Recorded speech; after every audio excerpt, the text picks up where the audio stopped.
Miss అమ్మ. ఇలా పెళ్లి అయిన వెంటనే కపుల్ ఇద్దరు ప్యారిస్ కి హనీమూన్ వెళ్లారు. ప్యారిస్ అంటే తెలుసు కదా, city of love and lights.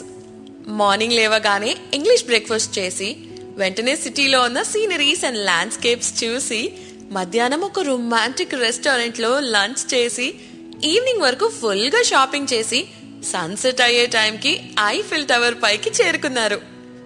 అంత పైకి వెళ్లేసరికి వీళ్ళిద్దరిని ఎవరాపగలరు?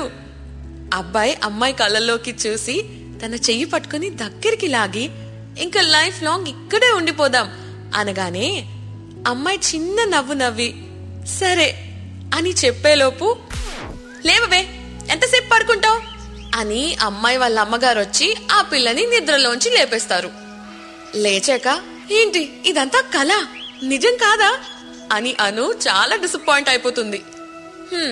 5 గంటలకి వచ్చే కళలే నిజమవుతాయా? నేను 10 గంటలకి వచ్చే కళల్ని కూడా నిజం చేసుకుంటా అని అను తనలో తానే శబ్దాలు చేసుకుని లేచి రెడీ అవ్వడం స్టార్ట్ చేస్తుంది. ఈ రోజు 12 అనుకి చాలా ఇంపార్టెంట్ ఆడిషన్ ఉంది. ఈ ఆడిషన్ లో సెలెక్ట్ అయితే షార్ట్ ఫిల్మ్ లో తనే మెయిన్ లీడ్. 2 గంటలకల్లా కాలేజ్ లో ప్లేస్మెంట్ డ్రైవ్ కూడా ఉంది. ఏది ఏమైనా 5 బీచ్ రోడ్ కి వెళ్ళిపోవాలి. అక్కడ కాసేపు ఫ్రెండ్స్ తో బాధకాని కొట్టాలి. ఇవ్వండి అను ప్లాన్స్. చెప్పినట్టే ఆ రోజు ఆడిషన్ అండ్ ఇంటర్వ్యూ 2 ఇచ్చేసి ఈవినింగ్ బీచ్ కి వెళ్లకుండా డైరెక్ట్ గా ఇంటికి వెళ్ళిపోతుంది అను.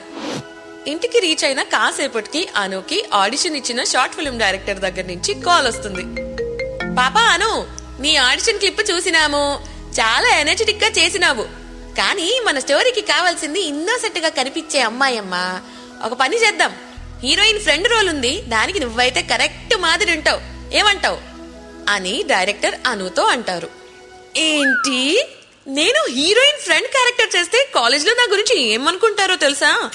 నా ఇమేజ్ కి అలాంటి క్యారెక్టర్స్ సూట్ కూడా అవ్వవు అని డైరెక్టర్ కి రిప్లై ఇద్దామని అను అనుకుంటుంది. కానీ లేదు సార్, ఫ్రెండ్ క్యారెక్టర్ కాకుండా మెయిన్ క్యారెక్టర్ అయితే చెప్పండి, ఉంటాను అని ఫోన్ పెట్టేస్తుంది.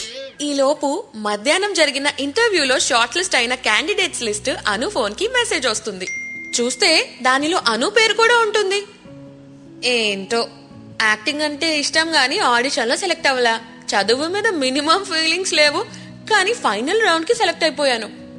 పోన్లే, ఈ ఫైనల్ రౌండ్ లో ఇంటర్వ్యూ చేయడానికి వచ్చే వాళ్ళతో ఒక ఆట ఆడేసుకుందాంలే అని డిసైడ్ అయ్యి టీవీలో వస్తున్న అతడు మూవీ చూస్తూ అను పడుకుంటుంది. మనిషి అన్నాక రోజు ఒక్కో కల వస్తుంది, కానీ అదేంటో అనుకి మాత్రం రోజు సేమ్ కల వస్తుంది. అదే ప్యారిస్, అదే ఐఫిల్ టవర్. అబ్బాయి అనుని కిస్ చేస్తూ ఇక్కడే ఫర్ ఎవర్ ఉండిపోదాం అని అంటాడు. అను గెస్ట్ చెప్పేలోపు నిన్నట్లాగే వాళ్ళ అమ్మగారు లేవవే ఫోన్ వస్తుంది ఇందాకటి నుంచి, సౌండ్ కూడా వినిపించుకోకుండా నిద్రపోతున్నావు అని అనుని లేవదీశారు. నిద్రమత్తులో అను ఫోన్ ఎత్తుతుంది. ఫోన్ లో అను ఫ్రెండ్ మేఘ. ఫైనల్ రౌండ్ కి సెలెక్ట్ అయ్యావంటగా, జాబ్ వస్తే పార్టీ ఇవ్వాలి మరి. ఇంతకీ అఖిల్ ఫైనల్ రౌండ్ వరకు వచ్చాడా లేదా అని మేఘ అనుని అడుగుతుంది. వాడు నిన్నటి నుంచి అడ్రస్సే లేడు, ఎన్నిసార్లు కాల్ చేసినా స్విచ్ ఆఫ్ అని వస్తుంది అని అను చెప్తుంది. అందుకేనా నిన్న 5 బీచ్ కి రాకుండా ఇంటికి వెళ్ళిపోయావు? మళ్ళీ ఫ్రెండ్స్ తో అరకు వెళ్ళిపోయాడంటావా అని మేఘ డౌట్ గా అడుగుతుంది. చాచాచా, నాకు చెప్పకుండా వెళ్ళను అని మాట ఇచ్చాడు అని అను చాలా కాన్ఫిడెంట్ గా చెప్తుంది. కానీ తనకి కూడా అఖిల్ ఫ్రెండ్స్ తో పార్టీ అని మళ్ళీ ఎక్కడికో చెప్పకుండా వెళ్ళిపోయాడు అన్న డౌట్ ఉంది. ఈ జాబ్ వస్తే అఖిల్ గురించి, నీ లవ్ గురించి ఇంట్లో చెప్తావా మరి అని మేఘ అనుని అడుగుతుంది. జాబ్ నాకు కాదే, వాడికి వస్తే ఇంట్లో చెప్పాలి మా లవ్ గురించి అని అను అంటుంది. ఎన్నో సంవత్సరాల లవ్ ట్రాక్ మీది, అయినా ఇప్పటికీ బయటికి వెళ్తే ఎక్కడికి వెళ్ళాడో ఎందుకు వెళ్ళాడో వచ్చే వరకు ఎవరికి తెలీదు. ఇలా అయితే కష్టం కదా అని మేఘ అంటుంది. అలా ఇంకోసారి కనుక అయితే అదే రిలేషన్ కి ది ఎండ్ అవుతుంది అని లాస్ట్ టైం క్లారిటీ ఇచ్చాను. 3 months నుంచి ఏ డిస్టర్బెన్స్ లేదు. నిన్నటి నుంచి ఫోన్ స్విచ్ ఆఫ్ వస్తుంది అంటే ఫ్యామిలీలో ఏదో ఎమర్జెన్సీ ఏమో. ఫోన్ చేస్తాడు కదా, అప్పటి వరకు వెయిట్ చేద్దాం, కాలేజ్లో మాట్లాడతాలే అని అను ఫోన్ పెట్టేస్తుంది. పర్సనల్ ఇంటర్వ్యూ, అది కూడా ఫైనల్ ఇంటర్వ్యూ అంటే ఎంతో కొంత ప్రిపేర్ అవ్వాలి కదా. కానీ అఖిల్ ఫోన్ స్విచ్ ఆఫ్ ఎందుకు వస్తుంది అన్న థాటే అను మైండ్ లో అలా రన్ అవుతూ ఉంది. ప్రేమించిన వాళ్ళు ఇలా చెప్పా పెట్టకుండా ఫోన్ స్విచ్ ఆఫ్ చేసేస్తే అమ్మాయిలకి చాలా వైల్డ్ థాట్స్ వస్తాయి. ఇంటర్వ్యూ అని ఫార్మల్ గా రెడీ అయిన అను ఫస్ట్ కాలేజ్కి వెళ్లకుండా అఖిల్ ఇంటికి వెళ్ళింది. చూస్తే అఖిల్ వాళ్ళ మమ్మీ బయట ఉతికిన బట్టలు ఆరేసుకుంటున్నారు. ఆంటీ, అఖిల్ నోట్స్ నా దగ్గర ఉండిపోయింది, ఇద్దామని వచ్చాను. అఖిల్ ఉన్నాడా అని అను చాలా క్యాజువల్ గా ఆంటీతో మాట్లాడుతుంది. అఖిల్ ఫ్రెండ్స్ తో అరకు వెళ్ళాడమ్మా, నైట్ కల్లా వచ్చేస్తాడు. ఆ నోట్స్ నాకు ఇచ్చే, నేను లోపల పెడతాను అని ఆంటీ అంటారు. మళ్ళీ అఖిల్ అనుతో అబద్ధం చెప్పాడు అన్న ఫ్రస్ట్రేషన్ తో అను కాలేజ్కి వెళ్తుంది. ఇంటర్వ్యూస్ కూడా స్టార్ట్ అయ్యాయి.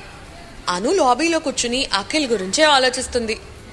అటెండర్ వచ్చి, అను అను అమ్మా అను, 5 minutes నుంచి నిన్నే పిలుస్తున్నారమ్మా, లోపలికి వెళ్ళు అని అటెండర్ అంటారు. అను లేచి లోపలికి వెళ్తుంది. అక్కడ ఇంటర్వ్యూ చేస్తున్న వాళ్ళు అడిగిన క్వశ్చన్స్ అన్నిటికీ అను ఆగకుండా ఆన్సర్స్ ఇస్తుంది.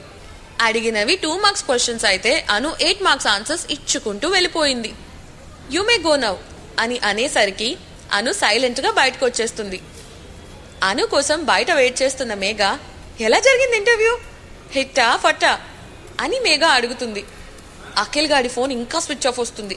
వాళ్ళ మమ్మీ ఏమో ఫ్రెండ్స్తో అరకు వెళ్ళాడు అన్నారు, నాకు చాలా ఇరిటేటింగ్ గా ఉంది అని అను మేఘతో అంటుంది. నైట్ లోపు కాల్ చేస్తాడులే, ఫీల్ అవ్వద్దు అని మేఘ అనుతో చెప్తుంది. సరే, నాకు ఈరోజు ఇంకా బయటకు వచ్చే మూడ్ లేదు, నేను ఇంటికి వెళ్ళిపోతా అని అను మేఘకి బాయ్ చెప్పి ఇంటికి వెళ్ళిపోతుంది. ఇంటికి రీచ్ అవ్వగానే అనుకి కాల్ వస్తుంది.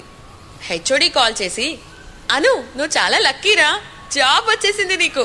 సెలెక్ట్ అయిన క్యాండిడేట్స్ లో నీదే ఫస్ట్ పేరు. రేపు మార్నింగ్ కల్లా నోటీస్ బోర్డులో లిస్ట్ పెడతారు. ఈలోపు ఈ విషయం తెలియనట్టే ఉండు, సరేనా? కంగ్రాట్స్ రా అని హెచ్ఓడి అంటారు. సరే మ్యామ్ అని ఏమాత్రం సంతోషం లేని రెస్పాన్స్ అను ఇవ్వడంతో, ఏమైందను, ఎగిరి గంతులు వేసే విషయం చెప్తుంటే నువ్వేమో ప్లేన్ గా సరే అంటున్నావు అని హెచ్ఓడి అడుగుతారు. లేదు మ్యామ్, బాగా టైర్డ్ అయిపోయాను, చాలా హ్యాపీగా ఉన్నా, థ్యాంక్ యూ అని చెప్పి అను ఫోన్ పెట్టేస్తుంది. ఇంతలోపు అను వాళ్ళ ఫాదర్ తన రూమ్లోకి వచ్చి, ఏంటమ్మా ఇంటర్వ్యూ ఏదో అటెండ్ అయ్యావంట, ఏమైంది అని అడిగారు. సెలెక్ట్ అయ్యాను కానీ మిగతా డీటెయిల్స్ రేపు చెప్తాను డాడీ అని అను చెప్తుంది. దాట్స్ మై గర్ల్, ఎలాగో నీకు పెళ్లి సంబంధాలు చూద్దాం అనుకుంటున్నాం, ఇప్పుడు జాబ్ కూడా వచ్చేస్తే చక్కగా పెళ్లి చేసుకుని జాబ్ చేసుకోవచ్చు, ఏమంటావు అని డాడీ అనేసరికి, హా అప్పుడే పెళ్ళా అంటే అది కాదు, అదంటే మరి పెళ్ళికి కొంచెం టైం కావాలి డాడీ అని అను అంటుంది. ఎవరినైనా ఇష్టపడుతున్నావా? నువ్వు ఇష్టపడుతున్న వాళ్ళు ఎవరైనా ఉంటే చెప్పు, పర్లేదు మాట్లాడదాం. అప్పుడే చెప్పక్కర్లేదు, take your time and get back to me అని చెప్పి డాడీ రూమ్ నుంచి వెళ్ళిపోతారు. చెప్పాలనే ఉంది కానీ ఈ అఖిల్ గడు మళ్ళీ అబద్ధం చెప్పి మొత్తం పెంట చేసేలా ఉన్నాడుగా అని అను మనసులో అనుకునే లోపు అఖిల్ కాల్ రానే వస్తుంది. హలో బంగారం, జాబ్ వచ్చిందంట కదా, ఆల్ హ్యాపీస్. ఇంకా రేపు జరిగే క్యాంపస్ డ్రైవ్ లో నేను కూడా జాబ్ కొట్టేస్తానులే అని అఖిల్ అంటాడు. ఈ రోజు జరిగిన డ్రైవ్ కి అటెండ్ అయ్యి ఉంటే నీకు కూడా సేమ్ కంపెనీలో జాబ్ వచ్చేదేమో. ఇదంతా కాదు, ఇప్పుడు వరకు ఏమైపోయావు అని అను అడుగుతుంది. అమ్మకి అస్సలు ఒంట్లో బాలేదు, టైంకి ఫోన్ ఛార్జర్ కూడా పాడైపోయింది. సరే మమ్మీకి ఓకే అయ్యేంత వరకు ఇంట్లో ఉందామని చెప్పేసి ఉన్నా, షీస్ ఫైన్ నౌ అని అఖిల్ అంటాడు.